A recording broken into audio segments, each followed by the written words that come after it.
I want to read a tweet and get the man's reaction. This is from Ruben Amaro Jr. Rube, you tweeted this a couple days ago. Gotta say this. The combo of the All-Star Game and the Field of Dreams games this season truly has been a highlight of my baseball career. So lucky that I get to be a part of this amazing game. Damn, I love baseball. So with you on that part. It seemed like from your tweets, from your talk, like it really was. As someone who we've talked a lot about with you here, you've done everything in baseball. I mean, you've been from bat boy to general manager and everything in between. But it seems like this, especially Field of Dreams thing, but the whole combo, but was like a truly unique, special thing for you. Yeah, it was indeed for so many different reasons. For me to be able to do this in my hometown and be a part of it, that's one thing. But to be able to be involved in some of the greatest moments in that baseball can provide, the All-Star games, it's amazing, and I got into it, man. I went to the convention center and saw the All-Star stuff, and went to the games and saw the home run derby and all that stuff with my kids and my family and stuff. And then I got an opportunity to go to, and we weren't even really broadcasting because it was obviously on Netflix, but I chose to go because I wanted to see the whole experience and be there for the whole experience and all the things that happened. I mean, from the cornfields to the field that, first of all, that movie itself is just one of the best movies of all time for baseball people.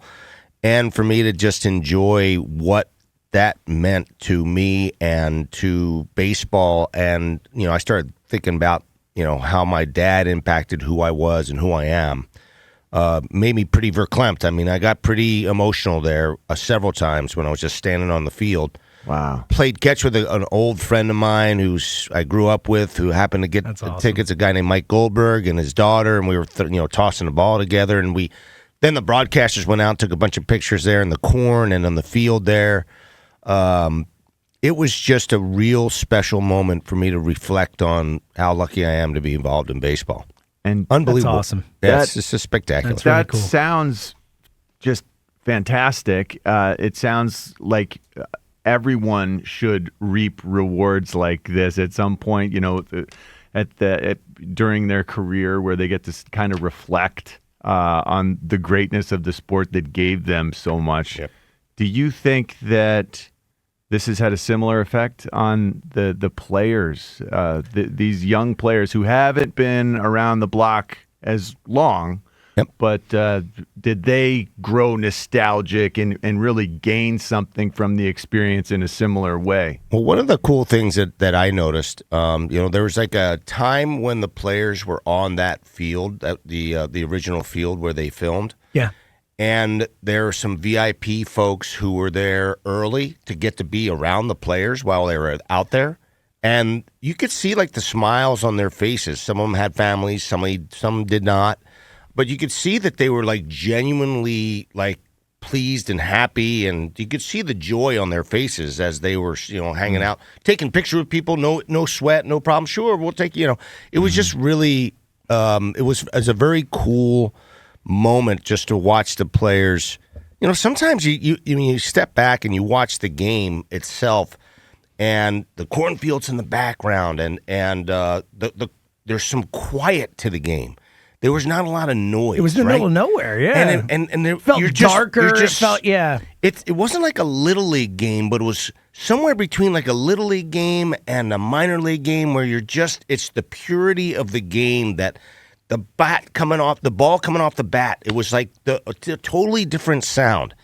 And just the game itself made me think about, the purity and the coolness of what baseball is, and we saw some good baseball from the Phillies, so that was good too. Yeah, it really felt cool. I mean, when Schwarber hit that one to start, and the whole thing, and so apropos. I mean, it was like, perfect. the perfect person on the planet. It was perfect. The Midwest guy who's just exactly the corn-fed. Who's literally is corn-fed, and drives the ball out of the ballpark and then hits another one, of course.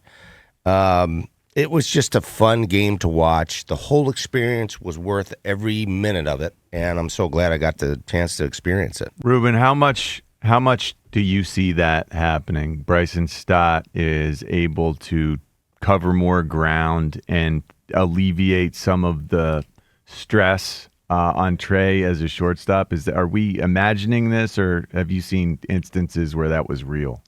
I think there's no question that he's got more range, and I have been so pleased with what Bryson Stott has brought to the table here, man. He and I think I tweeted this out there before, said it on some podcast or something, or podcast, that I think he's in a lot of ways an MVP of this team at this stage of the game. I don't think that's a because crazy thing to say. the move that he's made, he was an excellent second baseman, moves over to third base, and he's played Gold Glove level third base as well. I mean, the versatility that he provides, the fact that obviously he's swinging the bat much better. I mean, he's been on fire, and it's been evident how that has impacted this offense. But I've been amazed at his throwing accuracy. That his, he didn't skip a beat. This guy hasn't played third base in a long time, dude. Yeah, only 12 And for him to games. just go over there and say, okay, I'm just going to go over there and be fine with it. And I'm going Not to just go fine, do my like, thing.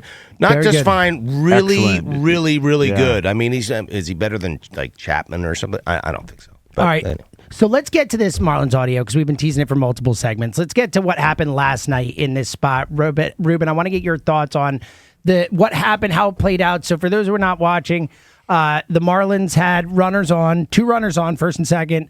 A ball was hit down the right field line that flies over the first base line, and I think to all of us looked clearly fair in the moment. Called foul by the first base umpire. Harper stops running.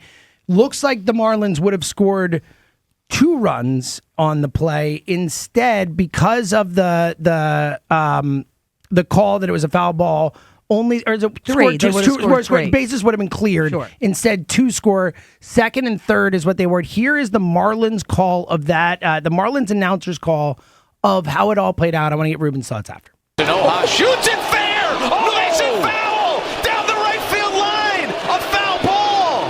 It looked like it was fair. This is reviewable though because it was past first Yes. base, so it is reviewable, and they can put him on second. Got to take a step back on this, folks. If this is indeed a fair ball, the umpires are going to have to determine, and that is a fair ball. That's a fair ball. It's well fair. So now the conversation, it almost hit entirely in fair territory. And the first base umpire, I hate to blow him up here, but Shane Livensparger has got this call wrong. Here we go. Here we go. Field is overturned. Fair ball. 2 runs will score. That's 1 run awful. saved at third. That's awful. That's That's terrible. And That Shane is ridiculous, and Livensparger, the first base McClellan umpire should here lose his tonight. mind. He should get tossed on Yes, this he one. should. Give it to him. There you go. I don't know. Just keep going after him. This is ridiculous. That is terrible. Shane Livensparger has cost the Marlins the tying run in this game. And that's a pretty quick hook.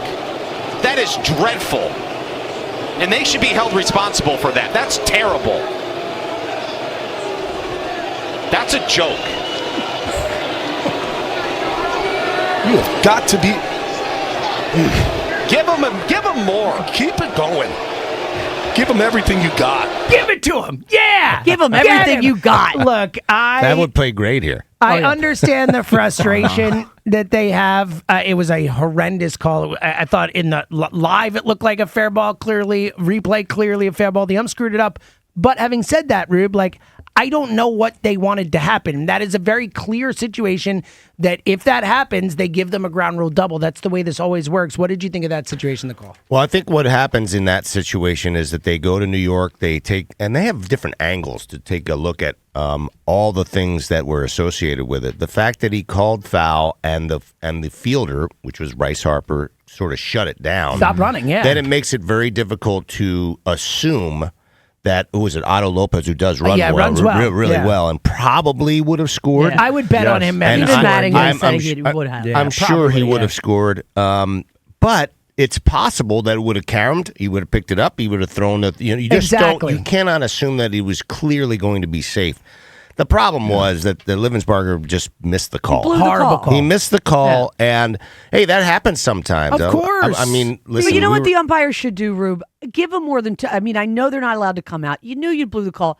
Let them yell for like 30 I seconds. wouldn't have quit. I agree. It was a quick hook for that. I thought I was like, let the guy just say his piece. You know you screwed up. I don't disagree with you, except there is. I know the rule. The rule is such Yeah. that if you argue, You're automatically out. Yeah. banged. And so, yes, there's a time when you want to give it a little bit of room or let it breathe and have a little common sense. But yeah, I mean, listen, everybody did the right thing except the call, and Important piece of the whole equation. and that's part of the game. All right, 215-592-9494 to get in on all this. The Phillies stuff, the Eagles joint practice. We're going to get more from John on what he's looking forward to up in New England, to hear from Elliot, from you, Ram, from all the people who'll be on telling us what's going on up there. We'll get Rube's thoughts on the practice as well, plus your calls and your chance to win Rush tickets. Give us the coolest character ever. It's the morning show. Don't go anywhere.